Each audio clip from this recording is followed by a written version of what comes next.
Hi everyone, welcome all. Hope you all are having a good time at home. Here I am with the grammar portion today. Let's begin with the thought for the day. Education is our passport to the future, for tomorrow belongs to the people who prepare for it today. So children, let's begin with our topic of grammar. Our topic today is the sentence. Now children, why do we need to learn about sentences? Let us quickly discuss about it.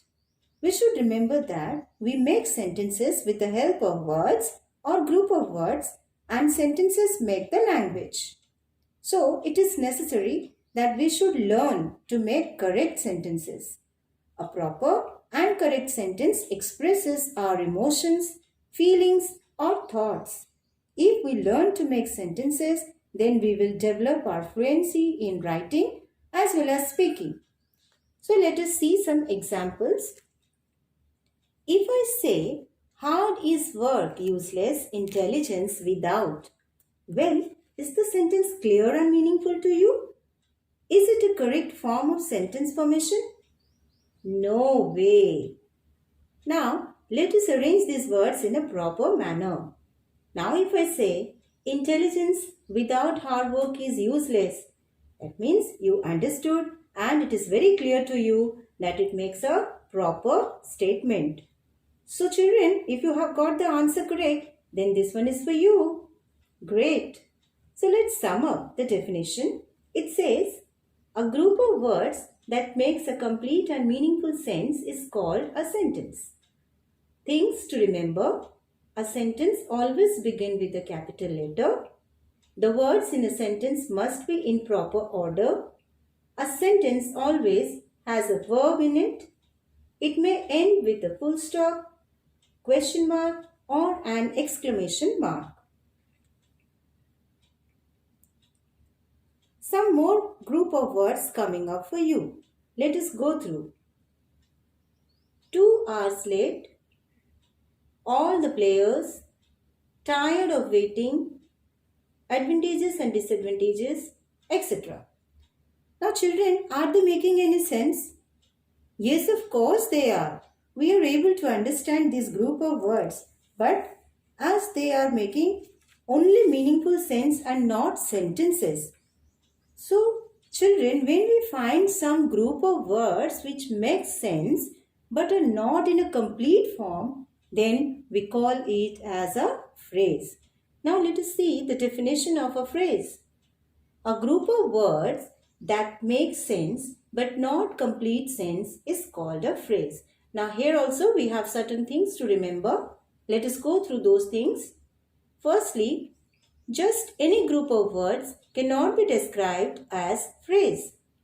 Secondly, a phrase must have some sense. Thirdly, we can turn a phrase into a sentence by adding some words to it. Now, I have something for you. Now, let's do it. Make sentence using the following phrases. A funny story, a cricket match, the oldest person, raise funds, and this book. So, you are going to make sentences using these phrases and try it all by yourself. So, children, as we have learned to frame sentences from words or phrases, now let's see the different parts of a sentence. You must be saying, we know all this, ma'am, why again? But dear children, this will give you a proper recapitulation of what we have done earlier. Okay, so let's start. Let's see some examples. Our school is decorated beautifully. The teacher assigned a difficult task. Mrs. Verma is our new class teacher. I bought a new dress. In the heart of the forest lived a saint. In the topmost corner of the shelf lies a red book. Now children, let us go through the sentences once again. Our school is decorated beautifully. you can see the underlined words, that is our school. This sentence gives an answer to what is decorated beautifully. We get the answer as our school. Now let's see the second sentence. The teacher assigned a difficult task. Here the underlined words are the teacher, and this gives an answer to who assigned a difficult task. So the answer will be the teacher. Similarly, the next three sentences also give answer to who has performed the action. Okay. Now let's see the last sentence. It reads as, in the topmost corner of the shelf lies a red book. Here again, we got the answer to what was lying at the topmost corner of the shelf. And that's a red book. So children, we just learned that in a sentence we get answer to who performed the action or what the sentence is saying about. Let us see some more examples. Sit down. Open your book at page 100. Thank you, etc.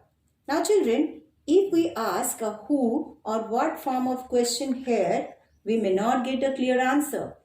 Let's try and see. Sit down. Now the question arises, who will sit down? Probably it is spoken to someone, so we can just consider it to be you sit down. Now we got the answer to our question who will sit, and that is you. Let's go to the next one. Open your book at page 100. Again the question arises, who will open the book? Here it is stated, open your book, which indicates that again it is told to someone.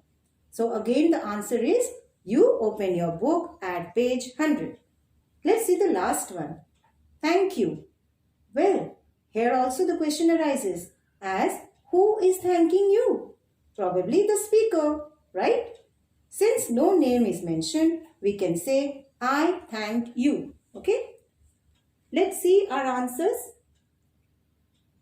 You sit down. You open your book at page 100. I thank you. So children, when in certain cases you don't find the subject directly, then you have to put a question of who or what form to get the answer to it. So hope it's clear to you. So children, we have just learned that any sentence may answer to who or what form of questions.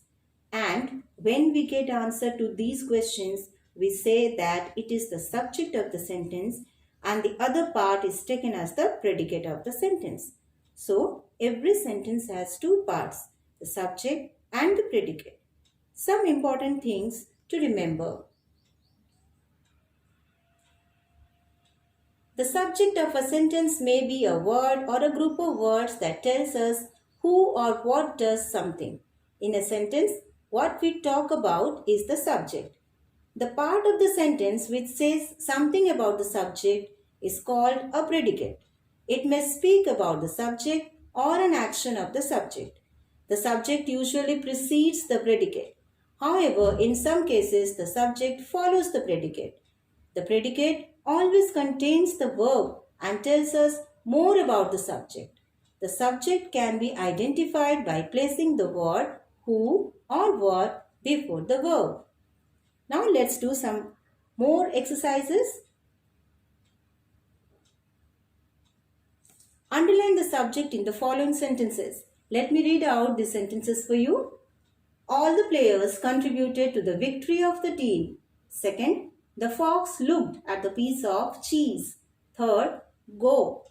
Fourth, the colonies across the railway line have very big houses. Fifth, eat a couple of tulsi leaves every day to remain healthy.